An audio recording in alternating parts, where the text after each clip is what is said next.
All right, Friday forecast time. It's Wisconsin week. Sean, a great opportunity for Nebraska not only to get to that bowl eligibility thing, but to also slay a dragon that has just haunted them for the last decade. This kind of lines up for Nebraska, assuming they can move and turn the page from USC. Yeah, Nebraska's history with Wisconsin, though, is hard to ignore. They've only won one time since they've been in the Big Ten together since 2011, and they've never won the Freedom Trophy, which we didn't even get a Freedom Trophy reference this week, which it's the least talked about trophy series in the Big Ten because it's the most one-sided trophy series. So yeah, this is an interesting matchup in that sense because two programs kind of have a lot of similarities with the Barry Alvarez connection, but right now they're kind of going through their own version of Nebraska with a change to a new system that was completely different to the Alvarez system, and a lot of grumbling about what they're doing by former players and even Alvarez himself. It reminds you a lot about what happened at Nebraska in 2004 in that era. So this game for both teams, there's a lot of stakes. And more similarities between Wisconsin and Nebraska, since Nebraska changed their offensive coordinator a couple weeks ago with Dana Holgorsen, and now Wisconsin has made a change in firing their offensive coordinator in Phil Longo. Yeah, they make a change. Their offense has not really worked. And Phil Longo was making $1.9 million, so highly paid, big-name coordinator with a lot of history. Just didn't work in Madison. The personnel to run the air raid just wasn't there, and I can still remember listening to Gino Torretta on the radio last year when they were playing Iowa, and he's like, they do not have the type of receivers to run this system. And at times it would work for them, but the consistency it takes to win, it just has not been there compared to what we've known Wisconsin to be, a running back, play action driven program with tight ends and just physical wide receivers. You wonder how much they can tweak in 1 week's time. At least Nebraska had the bye week to actually get their feet underneath Dana Holgorsen. With Wisconsin, they got a running back in Tawee Walker. He's sixth in the Big Ten and rushing about 773 yards for the season. I mean, that's the priority for Nebraska. If you're on defense, you got to stop the run first and foremost. Yeah, and Walker had good numbers against Oregon. I mean, he was a real problem for them. So that is the key for Nebraska, and they've been hot and cold. And I thought last week it was disappointing. They just could not stop on the run, especially in the fourth quarter. That's how USC won the game. I mean, USC only had 4 possessions in the second half, but one of them being the 80-some yard drive that took nearly 8 minutes. Yeah, Woody Marks had a great second half against Nebraska in the win out in L.A. Braden Locke is the quarterback for Wisconsin, and like Nebraska saw this past week in L.A., I think there's some opportunities there to turn the ball over, isn't there not? I do, and Locke is not mobile. That was what really hurt Nebraska a year ago in Madison. The mobility they had at quarterback really caused fits for the Black Shirts. I don't see Locke giving them the same type of mobility that we saw a year ago with this offense.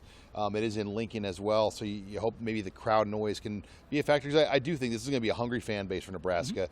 The senior day, all the other angles, Nebraska needs to make that be a factor. Right. And we'll get to that in a second, but first I want to ask you about the officiating. Obviously a hot-button topic with Nebraska fans.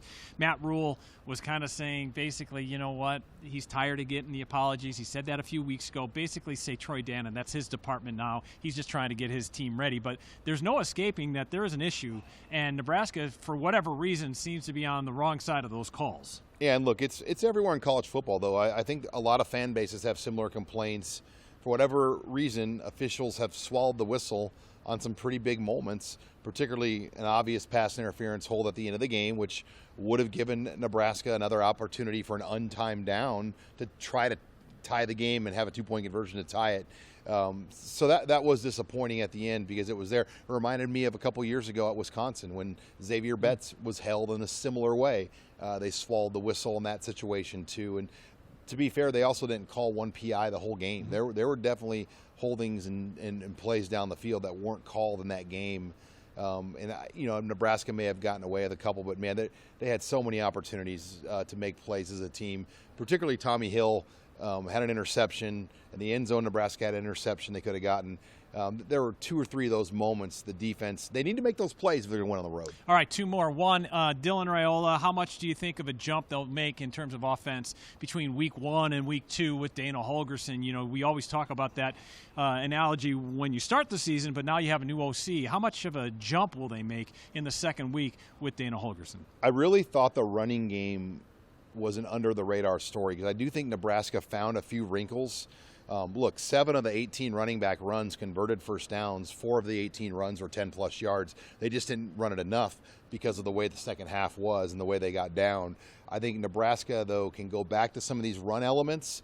I think Dana Holgorsen is better at featuring players, spacing players, getting guys open, and you hope now at home, and it's going to be a little chillier. It's not going to be a great passing type of day. So I think it's going to be a very possession-driven game here, and Nebraska's got to take advantage of it. Yeah, Matt Rule saying they left a lot of yards out on that L.A. Coliseum turf. All right, finally, big tip of the cap to a bunch of seniors going to play their last game. But it's not just the seniors because of this new day and age of college football. There's going to be a lot of Nebraska players playing in their final home game in the Scarlet and Cream. Yeah, you talk about the new rules, Andy, coming into college football. You have to be down technically to 105 active roster players. Well, Nebraska carries about 140 to 150 right now. And going forward, they're going to have to make some tough decisions with players and their futures and if they're going to be around this program anymore because of these roster limits. So you might just see a number of guys walk. And for some guys, they may not want to walk, but then they might still be done at Nebraska because of these roster rules, and nobody really knows how that's going to play out. But it is one of the unfortunate things. For some whatever odd reason, they've put a limit on your rosters, and it's going to put more pressure now ever before in recruiting because you're going to have less players to kind of build teams with, and you can't be wrong very often when you have 105 versus 150. And you can really tell that Matt Rule's affected by this personally because he was a former walk-on. He wants to see those walk-on and develop. That's kind of his M.O.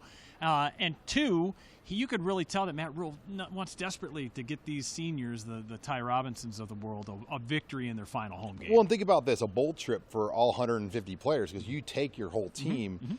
No one's gotten that since 2016. So for Nebraska to get to a bowl game, that's another reward for these players that could be playing for the final time. Well, we will see what happens. It's Saturday afternoon, 2:30 kick. It's Nebraska and Wisconsin at Memorial Stadium. Senior Day on BTN.